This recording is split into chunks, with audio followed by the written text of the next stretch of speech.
మనిషి ఒక్కడి నుంచి వచ్చాడు. ప్రతి మనిషి ఆదాములో నుంచే వచ్చాడు. ప్రతి మనిషి ఆదాములో నుంచే, ఆదాము ద్వారానే ప్రతి మనిషి వచ్చాడని బైబిల్ చెప్తుంది. అయితే ప్రతి మనిషికి తండ్రి ఒక్కడే, ప్రతి మనిషికి దేవుడు ఒక్కడే.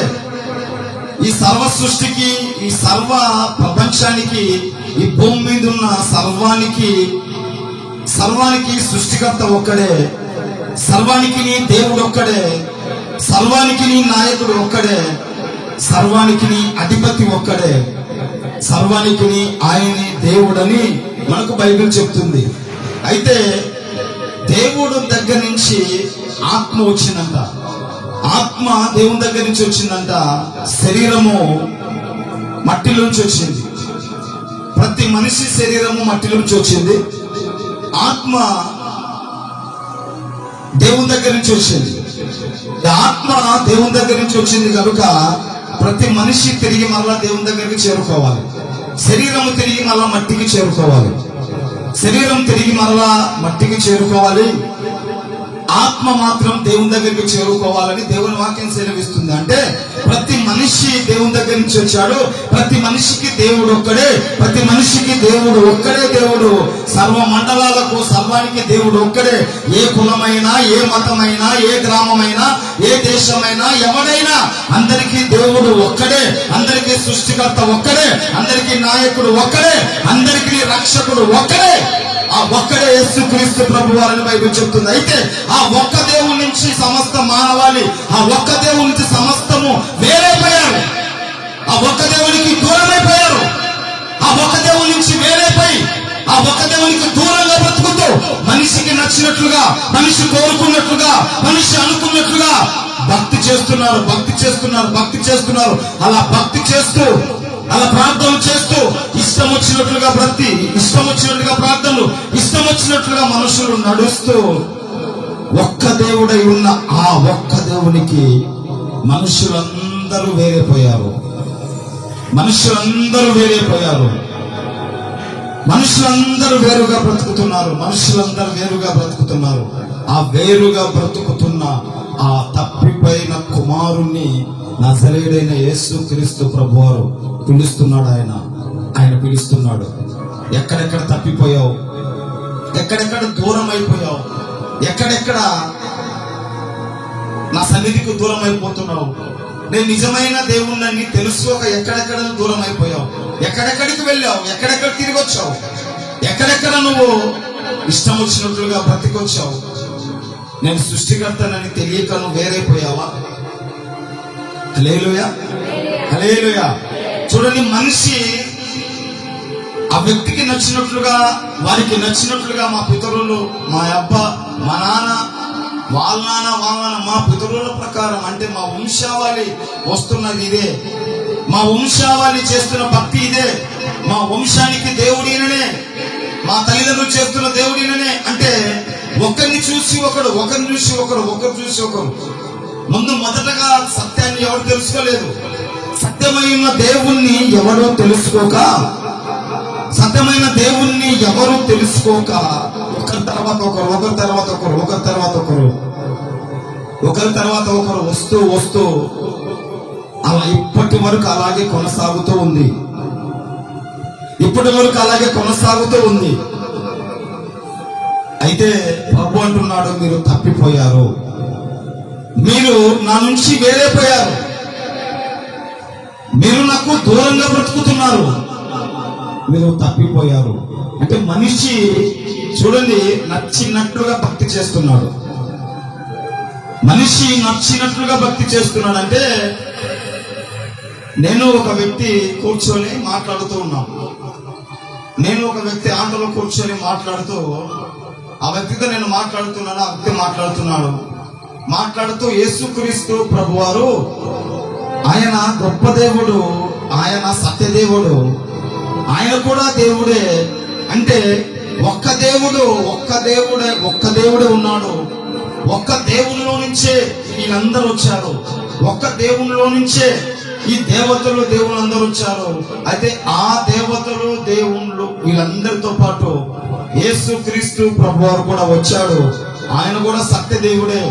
ఆయన కూడా ఒక సత్యదేవుడు. అందరూ దేవుడి నుంచి వచ్చిన వారే, కానీ దేవుడు ఒక్కడే, భగవంతుడు ఒక్కడే. ఆ ఒక్క దేవుణ్ణి మనం చేరుకోలేము కనుక వీరు మనకు మధ్యవర్తిగా ఉన్నారని ఆ వ్యక్తి నాకు చెప్తున్నాడు. అయితే మధ్యవర్తిగా ఒక్క దేవుణ్ణి మనం చేరుకోలేమనే బైబిల్ చెప్తుంది.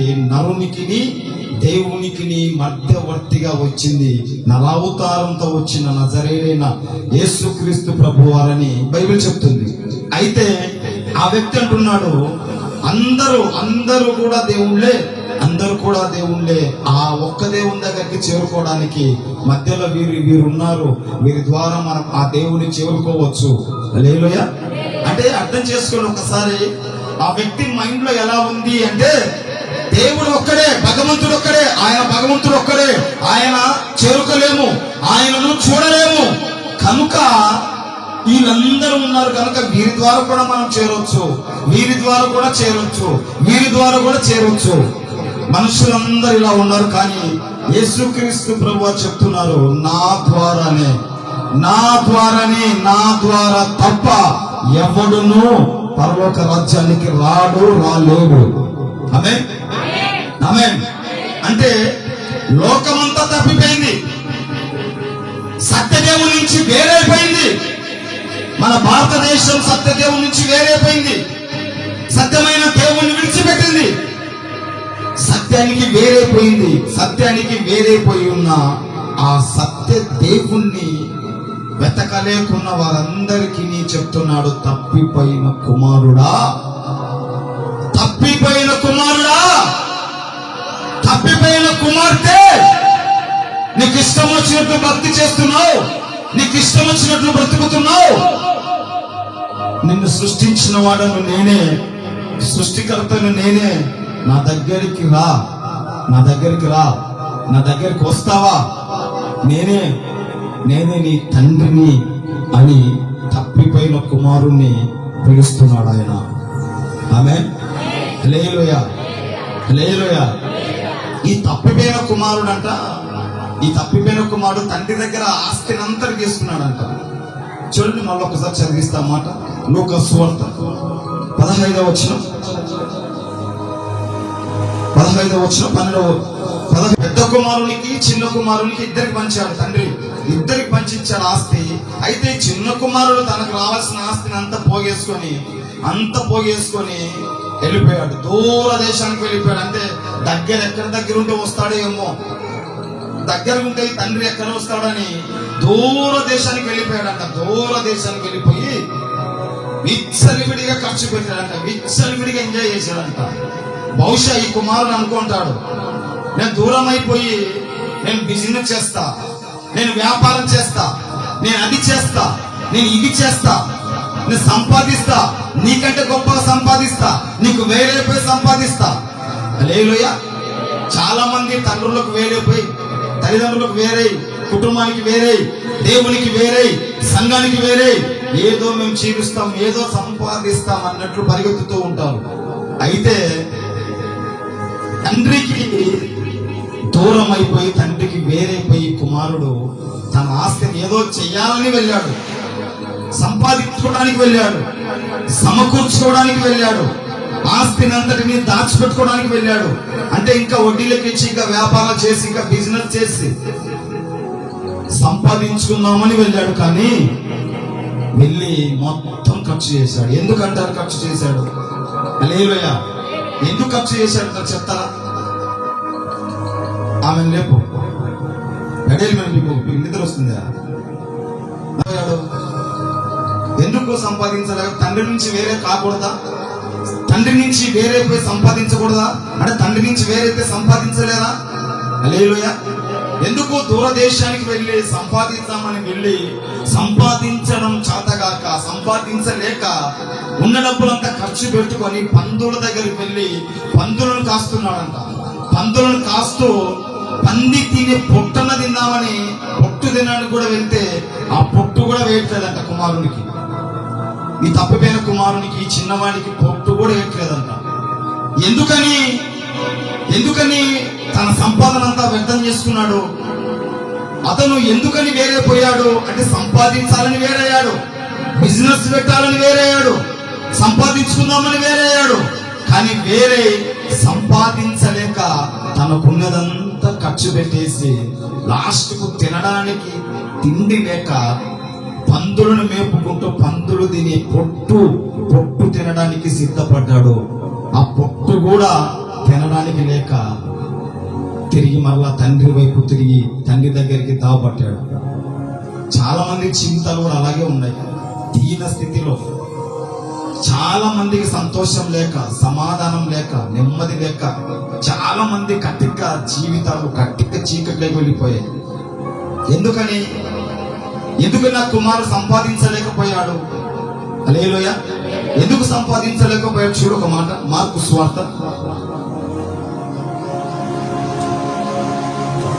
సువార్త దానికంటే ముందు యోహాను సువార్త, ఈ లూకా సువార్త పక్కన యోహాను సువార్త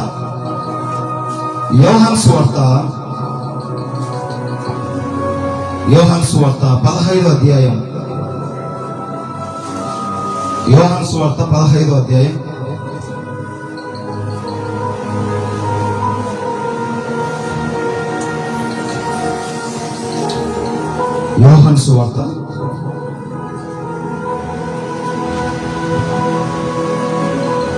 యోహాను సువార్త 15వ అధ్యాయం 5వ వచనం.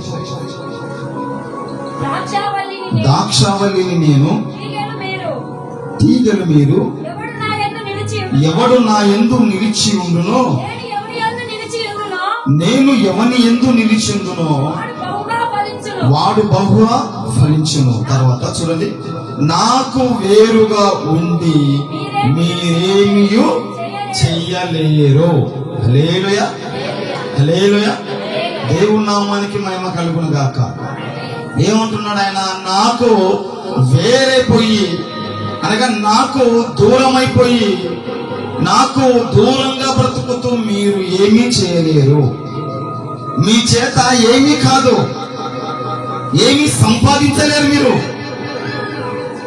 ఏమీ కూడబెట్టలేరు, మీరు మీ వలన ఏమీ కాదు. ఎందుకంటే నాకు వేరై మీరేమీ చేయలేరు,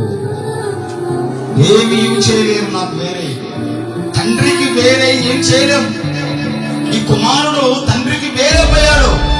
వేరైపోయి ఏదో చేద్దామనుకున్నాడు, ఏదో చెయ్యాలని, ఏదో స్టార్ట్ చేయాలని, ఏదో బిజినెస్ చేయాలని, ఏదో తండ్రి కంటే గొప్పగా సంపాదించాలని, గొప్పగా తండ్రి కంటే గొప్పగా బ్రతకాలని ఏదో అనుకొని వెళ్ళిపోయాడు. ఏమీ చేయలేక, ఏది చేతగాక ఉన్న డబ్బంతా ఖర్చు పెట్టుకొని వారితో వీరితో తిరిగి సహవాసం కలిగి తిరిగి తాగి ఎంజాయ్ చేసి ఉన్న డబ్బులలో ఖర్చు పెట్టుకున్నాడు. ఎందుకు సంపాదించలేకపోయాడంటే తండ్రికి వేరైపోయి. ఆయన అంటున్నాడు, నాకు వేరైపోయి మీరేం చేయలేరు, నా సన్నిధికి వేరైపోయి ఏం చేయలేరు. నా మందిరానికి రాకుండా, సత్యదేవునైనా నన్ను తెలుసుకోకుండా, సత్యదేవునైనా నా దగ్గరికి రాకుండా, నన్ను చేరుకోకుండా, నాతో ఉండకుండా, నాతో సహవాసం కలిగి ఉండకుండా, నేనే దేవుణ్ణి తెలిసి కూడా నాకు వేరైపోయి నువ్వు కష్టపడుతున్నావే, నువ్వు శ్రమ పడుతున్నావే, నువ్వు ప్రయాసపడుతున్నావే, నువ్వేమీ చేయలేవు. నాకు వేరే నువ్వేమీ చేయలేవు. నాకు దూరంగా బ్రతికి నువ్వేం చేయలేవు. నాకు వేరుగా ఉండి నువ్వేమీ సాధించలేవు. నాకు వేరుగా ఉండి నువ్వు స్వస్థత పొందుకోలేవు. నాకు వేరుగా ఉండి నీ కుటుంబాన్ని మార్చుకోలేవు. నాకు వేరుగా ఉండి నీ సంసారాన్ని కట్టుకోలేవు. నాకు వేరుగా ఉండి నువ్వు స్వస్థత పొందుకోలేవు. నాకు వేరుగా ఉండి నువ్వు అద్భుతాలు చూడలేవు. నాకు వేరుగా ఉండి నువ్వేమీ చేయలేవు. నాకు వేరైపోయి, నాకు దూరమైపోయి నీకు ఇష్టం వచ్చినట్లుగా నువ్వు బ్రతుకుతూ ఏమీ చేయలేవు. ఆ తప్పిపోయిన కుమారుడు పంది వలె బ్రతికి తిరిగి మరలా వెనక్కి వచ్చినట్లుగా దేవునికి దూరం అయిపోయి పందితో సహవాసం చేసి తిరిగి మరలా దేవుని దగ్గరికి రావాల్సిందే. హల్లెలూయా, హల్లెలూయా. దేవునికి వేరైపోయి ఏం చేయలేం. దేవునికి వేరుగా బ్రతికి మనం ఏమీ చేయలేం. ఇంపాసిబుల్. ఆదివారాల మందిరాలు రాకుండా ఏం చేస్తావు నువ్వు? ఆదివారం మందిరాలు రాకుండా ఏం పొడుస్తామని, నువ్వు ఏం మిగిలిద్దామని, ఏం సాధిద్దామని నువ్వు దేవునికి వేరే ఏం చేయలేవు. దేవునితో ఉంటూ దేవుణ్ణి బతిమలాడి ప్రార్థన చేస్తూ దేవుని యందు విశ్వాసం కలిగి నమ్మకంగా, నీతిగా, నిజాయితీగా, స్వార్థం లేకుండా, మోసం లేకుండా, అన్యాయం చేయకుండా, అక్రమాలు చేయకుండా నువ్వు నీతిగా నిలబడి దేవుణ్ణి వేటాడి దేవుణ్ణి వెంబడిస్తే అప్పుడు నీ అమ్మ ఆశీర్వాదాలు పరిగెత్తుకుంటూ వస్తాయి.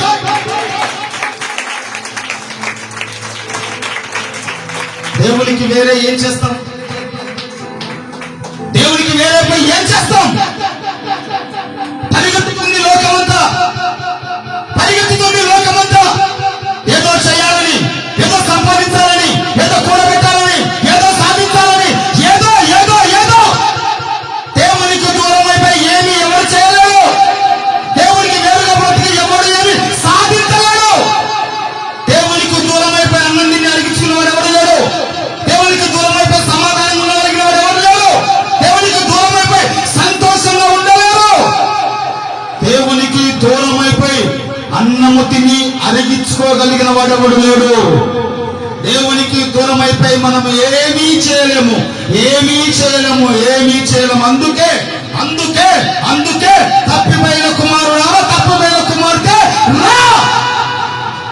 నాకు వేరేపై నువ్వేమి చేయలేవు. నాకు దూరంగా బతికి ఏమీ చేయలేవు. నాకు వేరుగా ఉంటూ నువ్వేమీ చేయలేవు. నా సన్నిధికి దూరం అయిపోయి నేను నిజమైన దేవుణ్ణని, నేను సత్యమైన దేవుణ్ణని నాకు వేరుగా ఉంటూ నువ్వేమీ చేయలేవు. ఏమీ చేత కాదు. ఎందుకంటే నీవు మట్టిలో నుంచి వచ్చావు, తిరిగి మట్టిలోకి వెళ్ళిపోతావు. ఒకరోజు మట్టి నిన్ను కప్పేస్తుంది, ఒకరోజు మట్టి నిన్ను కప్పి పారేస్తుంది. నువ్వు ఎవరిని నమ్మావో, ఎవరిని ప్రేమిస్తున్నావో, ఎవరి కోసం పరిగెత్తుతున్నావో, ఎవరి కోసం ఆరాటపడుతున్నావో, ఎవరి కోసం దేనికోసం నువ్వు పరిగెత్తుతున్నావో అది ఏది నీతో పాటు రాదు. ఒకటే వస్తుంది. ఏంటి అంటే నువ్వు చేసిన భక్తి, నువ్వు చేసిన ప్రార్థన. మట్టిలోంచి వచ్చావు, తిరిగి మరలా మట్టిలోకి వెళ్ళిపోవడం అంతే. నువ్వు సంపాదించిన ఆస్తి రాదు. నీ భార్య, నీ భర్త, నీ కోడలు ఎవరు రారు.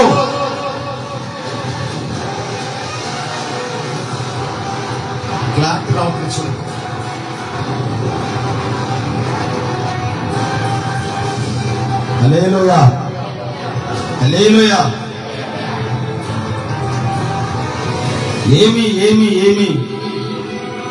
వేరే పై నాకు వేరే మీరు ఏమీ చేయలేరని ప్రభు చెప్తున్నాడు. అందుకే ఈ కుమారుడు తండ్రి నుంచి వేరే పోయి ఏమి చేయలేక నష్టపోయి తిరిగి వచ్చాడు. అందుకే తండ్రిని విడిచిన కుమారుడు.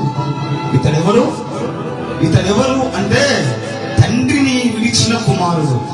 హల్లెలూయా. తప్పిపోయిన కుమారుడు అంటారు, కానీ తప్పిపోయిన కుమారుడు కాదు ఇతను తండ్రికి వేరైన వాడు. తండ్రికి తండ్రిని విడిచి తండ్రికి దూరంగా బ్రతుకుతున్నవాడు ఇతను తండ్రికి వేరైపోయి, అనగా దేవునికి వేరై, అనగా సత్య దేవుడైన నిజమైన దేవునికి వేరై కష్టాల పాలవుతున్న కుమారుడు ఇతను. హల్లెలూయా, హల్లెలూయా. తండ్రికి మనం వేరైపోకూడదు. వేరైపోతున్నారు, చాలా మంది వేరవుతున్నారు. అంతేకాదు, చూడండి మరొక మాట ఆయన అంటున్నాడు, వండర్ఫుల్ మాట. మార్కు సువార్త మత్తయి పక్కన ఉంటుంది. మార్కు సువార్త మత్తయి సువార్త పక్కన మార్కు సువార్త 3వ అధ్యాయం చూడండి, పేజీ నెంబర్ 33, 3వ అధ్యాయం 24వ వచనం. ఒక రాజ్యము తనకు తానే విరోధముగా వేరుపడిన యెడల ఆ రాజ్యము నిలువ నేరదు. ఒక ఇల్లు తనకు తానే విరోధముగా వేరుపడిన యెడల ఆ ఇల్లు నిలువ నేరదు. హల్లెలూయా. ఒక రాజ్యము, ఒక కుటుంబము తనకు తానే వేరైపోతే, దేవుని చిత్తం లేకుండా, పెద్దలు నిర్ణయించకుండా, వారికి వారే సొంత నిర్ణయాలు తీసుకొని వారికి వారే సొంతగా నిర్ణయాలు తీసుకుంటే వారంట పాడైపోతారంట. వారు బాగుపడరంట. చాలా మంది సొంత నిర్ణయాలు వేరైపోతారు. సొంతంగా నిర్ణయాలు తీసుకుంటారు. వారి సొంత నిర్ణయాలు వెనక ముందు ఆలోచించారు. దేవుని దగ్గరికి వెళ్ళి ఆలోచిస్తామని లేదు. ప్రార్థన ఉండదు, దేవునితో సహవాసం ఉండదు, వారికి సేవకులతో సహవాసం ఉండదు, సంఘాలతో సహవాసం ఉండదు. వీరు సొంత నిర్ణయాలు అంటే ఏదో ఆశపడి ఏదో చేస్తామని, ఏదో ఆశపడి, ఏదో డబ్బులు వస్తాయని, ఒక 10,000 ఒక 20,000 వస్తాయనో, అది వస్తాదనో ఇది వస్తాదనో సొంత నిర్ణయాలు తీసుకొని, సొంత ఆలోచన కలిగి, సొంతగా ప్రయత్నం చేస్తూ వేరైపోయి వారు సక్సెస్ కాలేక, వాళ్ళు నిలవలేక చాలా మంది సంసారాలు, చాలా మంది జీవితాలు కూలిపోతున్నాయి, పతనమైపోతున్నాయి. హల్లెలూయా. చాలా మంది వారికి వారే వేరైపోతున్నారు. వారే వేరుగా బ్రతుకుతున్నారు. సంఘాలకు రాకుండా, దేవునికి దగ్గరగా ఉండకుండా, ఏదో చేద్దామని వారి అవసరతల కోసం వారికి ఎప్పుడో నచ్చినప్పుడు సంఘానికి రావడం, వారు ఎప్పుడో నచ్చినప్పుడు దేవుని దగ్గరికి రావడం, ఎప్పుడో వెళ్ళడం. అందుకే వారు ఫలించరు. దేవునికి దూరం అయిపోయి వారికి ఇష్టం వచ్చినట్టుగా వెళ్తున్న వారు ఎప్పటికీ ఫలించలేరు. వాళ్ళు ఎంత కష్టపడినా వారు చేస్తుంది తిరిగి అక్కడికే ఇంకా ఏం వృద్ధి కాలేరు. వృద్ధి కారు. ఎందుకు వృద్ధి కారంటే ఆయన అంటున్నాడు, నాకు వేరే ఏమీ చేయలేరు. నాకు వేరుగా బ్రతికి ఏమి సాధించలేవు. నువ్వు ఆదివారం మందిరానికి రాకుండా, నా సన్నిధికి రాకుండా నువ్వేం చేయగలుగుతావు? నేను ఆశీర్వదిస్తే నువ్వు ఆశీర్వదించబడాలి, నేను దీవిస్తే నువ్వు దీవించబడాలి, నేను స్వస్థపరిస్తే నువ్వు స్వస్థపరచబడాలి.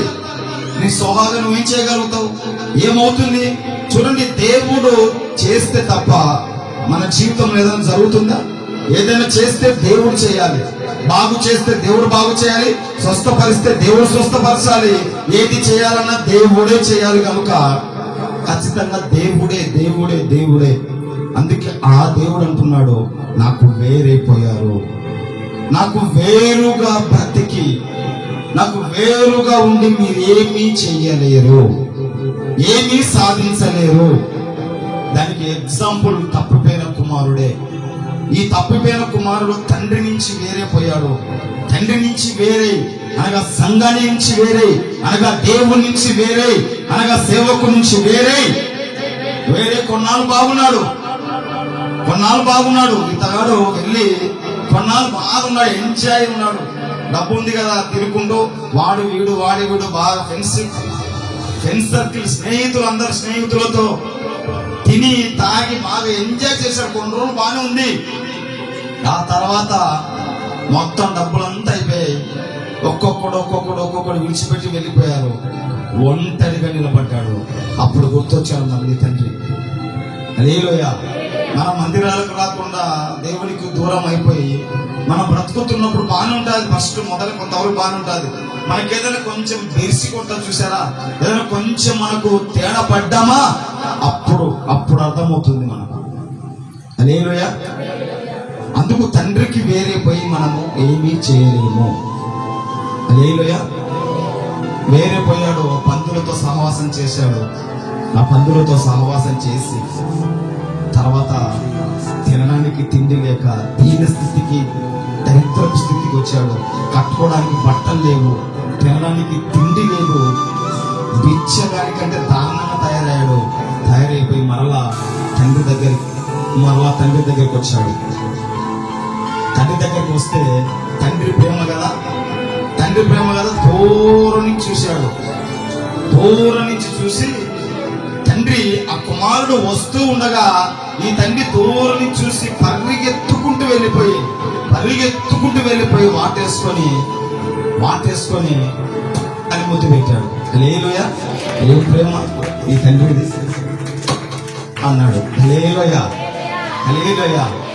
మెడ మీద పడి ముద్దు పెట్టుకున్నాడంట. తండ్రి ప్రేమ అది. హల్లెలూయా. తండ్రి ప్రేమ అది. ఇది తండ్రి ప్రేమ అంటే. హల్లెలూయా. దేవుని నామానికి మహిమ కలుగును గాక. కొందరు తండ్రులు ఉంటారన్నమాట, కొందరు తల్లులు ఉంటారు, కొందరు తండ్రులు ఉంటారు. స్వార్థం అంతే. మరి వాళ్ళు ప్రేమ ఎక్కడ చూపిస్తారో నాకు తెలియదు, కానీ స్వార్థం కలిగిన తండ్రులు, స్వార్థం కలిగిన తల్లిదండ్రులు ఉన్నారు కొందరు. చాలా చాలా మంది దారుణంగా ఉన్నారు. ఈ తండ్రి పరిగెత్తుకుంటూ వెళ్ళిపోయి కుమారుని హత్తుకుని, నాన్న నన్ను క్షమించు, తప్పైపోయింది, నీ ఆస్తి తీసుకెళ్ళాను, నాకు మళ్ళీ అవకాశం ఇస్తావా, ఒక పనిమానిగానే చేసుకొని ఇంట్లో ఒక ముద్ద అన్నం పెట్టి చాలని ఈ కొడుకు బతిమాడుతున్నాడు. కానీ తండ్రి ఏం పట్టించుకోలేదు. పోయినాడు, వెళ్ళి హత్తుకొని మెడ మీద ముద్దు పెట్టి, నా కుమారుడా మళ్ళా వచ్చావా అని హత్తుకొని ముద్దు పెట్టాడు. ముద్దు పెట్టి దగ్గర తీసుకొని పని వాళ్ళకు పిలిచాడు. పని వాళ్ళని పిలిచి, వెళ్ళి నా కుమారుని సిద్ధం చేయండి, నా కుమారుని సిద్ధం చేయండి, నా కుమారునికి మంచి వస్త్రాలు తొడగండి, వస్త్రాలు మలినమైపోయాయి, వస్త్రాలు తొడగండి, కాళ్ళకు చెప్పులు లేవు, మంచి చెప్పులు తొడగండి, చేతికి ఉంగరం లేదు, చేతికి ఉంగరం పెట్టండి, నా కుమారుని గణపరచాలి నేను అని చెప్పి అన్ని ఇచ్చి కొంతమంది పోగేసి గమ్ములు, మేళాలు, తప్పెట్లు మొత్తం అన్ని తీసుకొని వెళ్ళి కుమారుణ్ణి ఊరేగించుకుంటూ, తప్పెట్లు కొట్టుకుంటూ ఊరేగించుకుంటూ, నా కుమారుడు చచ్చిపోయి మరలా బ్రతికొచ్చాడు, నా కుమారుడు మరలా వచ్చాడు నా దగ్గరికి, నా నుంచి వేరైపోయి మరలా నా దగ్గరికి వచ్చాడని తప్పెట్లు కొడుతూ కేకలు వేస్తూ గణపరుస్తూ తన కుమారుణ్ణి అంటే ఇంట్లోకి తీసుకొచ్చాడంట. హల్లెలూయా. ఎంత ప్రేమ కదా తండ్రి ప్రేమ, ఎంత ప్రేమ. అదే ప్రేమ మన తండ్రి మన దేవుడు, సృష్టికర్త అయిన ఆ దేవుడు అదే ప్రేమతో మనం ప్రేమిస్తున్నాడు, అదే ప్రేమతో మనం చేచాపి పిలుస్తూ ఉన్నాడు. ఎన్నాళ్ళు నాకు దూరంగా బ్రతుకుతావు, ఎన్నాళ్ళు నాకు వేరైపోతావు, ఎన్నాళ్ళు తప్పిపోతావు, రా, ఎప్పుడైనా వస్తావా నా సన్నిధికని ఆయన పిలుస్తూ ఉన్నాడు. హల్లెలూయా, హల్లెలూయా. ఆయన పిలుస్తూ ఉన్నాడు. ఎన్నాళ్ళు నాకు వేరైపోతావు, ఎన్నాళ్ళు నాకు దూరంగా బ్రతుకుతావు, ఎన్నాళ్ళు కష్టాలు పాలైపోతావు, ఎన్నాళ్ళు కష్టాలు పడతావు, ఎన్నాళ్ళు ఈ రోగంతో, ఎన్నాళ్ళు సంతోషం లేక, ఎన్నాళ్ళు సమాధానం లేక, ఎన్నాళ్ళు నెమ్మది లేక నలిగిపోతున్నావు, నాకు వేరైపోతున్నావు, నువ్వు వేరుగా బ్రతుకుతున్నావు, వేరుగా ఉన్నావు. నాకు వేరే ఏం చేస్తావమ్మా, ఏం చేస్తావన్నా? నీకు ఇష్టం వచ్చినట్టుగా బ్రతి చేసి నువ్వేం చేయలేవన్నా, నీకు ఇష్టం వచ్చినట్టుగా వస్తే నువ్వేం చేయలేవమ్మా. నాకు ఇష్టం వచ్చినట్టుగా బ్రతకరా, నాకు ఇష్టం వచ్చినట్టు బ్రతకమ్మా, నేను చెప్పినట్లు బ్రతకమ్మా, నాతో అంటు కట్టబడి ఉన్నమ్మా, నాతో కనెక్షన్ అయి ఉన్నన్నా, నాతో సహవాసం చేయన్నా, నాతో స్నేహం చేయన్నా, నాతో నడవమ్మా. నీ ఇంట్లోకి నన్ను పిలుచుకో, నీ హృదయంలోకి నన్ను పిలుచుకో. నాకు వేరైపోయి నాకు దూరంగా బ్రతుకుతూ నువ్వేమీ చేయలేవు. నీకు అందుకే ఈ శ్రమ, అందుకే ఈ బాధ, అందుకే నీకు ఈ కష్టాలు, అందుకే ఈ శ్రమలు నీకు. అందుకే నీ భర్తలో మార్పు రావట్లేదు. ఎందుకు అంటే నీ శరీరాన్ని తెచ్చి ఇక్కడ ఉంచావు, కానీ నీ ఆత్మ, నీ మనసు నాకు దూరంగా ఉంది. తప్పిపోయిన కుమారుని వల్ల నీ మనసు కూడా తప్పిపోయింది, నీ మనసు నాకు వేరైపోయింది, నీ హృదయం నాకు వేరైంది. నీ హృదయంలో, నీ మనసులో నేను లేను, నాకు స్థానం లేదు, నా వాక్యానికి స్థానం లేదు, నాకు స్థానం లేదు. నా నుంచి నువ్వు వేరైపోయావు, నా నుంచి విడిపోయావు, నా నుంచి వేరుగా బ్రతుకుతున్నావు. ఇప్పుడైనా తప్పిపోయిన కుమారుని వలె ఇప్పుడైనా వస్తావా అని ఆయన పిలుస్తూ ఉన్నాడు. హల్లెలూయా. దేవుని నామానికి మహిమ కలుగును గాక. దేవుని నామానికి స్తుతి కలుగును గాక. ఆమేన్. అలా ఎవరైనా తప్పిపోయి ఉంటే, ఎవరైనా దేవునికి దూరం అయిపోయి ఉంటే, ఎవరైనా దేవునికి దూరంగా బ్రతుకుతూ ఉంటే, ప్రభు మీతోనే సూటిగా స్పష్టంగా మాట్లాడుతున్నాడు. మరలా నా దగ్గరికి రా, మరలా నన్ను చేర్చుకో నీ ఇంటిలో, మరలా నీ హృదయంలోకి నన్ను చేర్చుకో. పరిశుద్ధమైన జీవితాన్ని బ్రతుకు, నీతిగా బ్రతుకు, పరిశుద్ధంగా బ్రతుకు. అన్యాయాలు, అక్రమాలు, మోసాలు చేయొద్దు. నీకు ఇచ్చిన దాంట్లో తృప్తిగా తిను. నీకు శక్తినిచ్చాను, బలమునిచ్చాను, ఓపికనిచ్చాను, పనిచేసుకో, కష్టపడు, బ్రతుకు. కష్టపడి నువ్వు నీ కుటుంబం బ్రతుకు. నువ్వు చేసే కష్టాన్ని నేను దీవిస్తా, నువ్వు చేసే పనిని ఆశీర్వదిస్తా, నీ రోగాన్ని గద్దిస్తా, నీ ఇంటి వ్యాధిని గద్దిస్తా, నీ ఇంట్లో ఉన్న బలహీనతను గద్దిస్తా. నీకేం కావాలో సమస్తం నేనిస్తా. నువ్వు చేసే ప్రతి రూపాయ, నువ్వు కష్టపడే ప్రతి రూపాయ నువ్వు తినేటట్టు నేను చేస్తా. అది పరుల పాలైపోకుండా, అది హాస్పిటల్ పాలైపోకుండా, అది అప్పుల పాలైపోకుండా, అది వ్యర్థమైపోకుండా, అది నువ్వు అనుభవించేటట్టు నేను చేస్తా. నేను చేస్తా. నువ్వు నాకు కనెక్షన్ అయి ఉండు. నువ్వు నాకు వేరైపోయి ఏం చేయలేవు, నాకు వేరుగా బ్రతుకుతూ ఏం చేయలేవు. నువ్వు నాకు కనెక్షన్ అయి ఉండు. నువ్వు కష్టపడే ప్రతి రూపాయ నువ్వు తినేటట్టు నేను చేస్తా. నేను చేస్తా. నీ వ్యాధిని గద్దిస్తా నేను, నీ రోగాన్ని గద్దిస్తా నేను, నీ దరిద్రాన్ని గద్దిస్తా నేను, నీ ఇంటిలో ఉన్న లేమిని గద్దిస్తా నేను, నిన్ను సమృద్ధిగా ఆశీర్వదిస్తానేనని ప్రభు సెలవిచ్చుచున్నాడు. ఆమేన్. ఆమేన్. హల్లెలూయా. హల్లెలూయా. అయితే ఇంటికి తీసుకొచ్చాడు కుమారుణ్ణి. ఈ కుమారుని ఇంటికి తీసుకొచ్చి ఘనంగా తప్పెట్లు కొడుతూ హంగామా చేస్తూ ఇంటికి తీసుకొచ్చాడు. అయితే ఇంటికి తీసుకొచ్చిన తర్వాత మరొక కుమారుడు ఉన్నాడు కదా, తండ్రిని కనిపెట్టుకున్నవాడు. హల్లెలూయా. ఇతడు తండ్రికి వేరైపోయిన వాడు ఇతడైతే, ఇతడు తండ్రితో ఉన్నవాడు ఇతడు. హల్లెలూయా. మొన్న వారం మా వాడికి భార్యతో వచ్చినాను కదా, ఆ యారు అన్న ప్రార్థన చేయనికే మా అప్పటికి ఫాస్ట్ లోనే బాగా అయిపోయిన సొంతలు కల్లా ఇంటికి పోయినాక ఏమీ లేదు, బాగున్నాడు, జ్వరం లేదు, ఏం లేదు. సూది కూడా తీపి చేసిన ఏడనైనా మన గాజులపల్లిలో తీపి చేసిన దేవుని మీద అంతా భారం వేసుకొని తీపి చేసిన ఆడైనా జ్వరం లేదు, ఏం లేదు, అన్ని స్పాట్లే తగ్గిపోయినాయి పిల్లకి.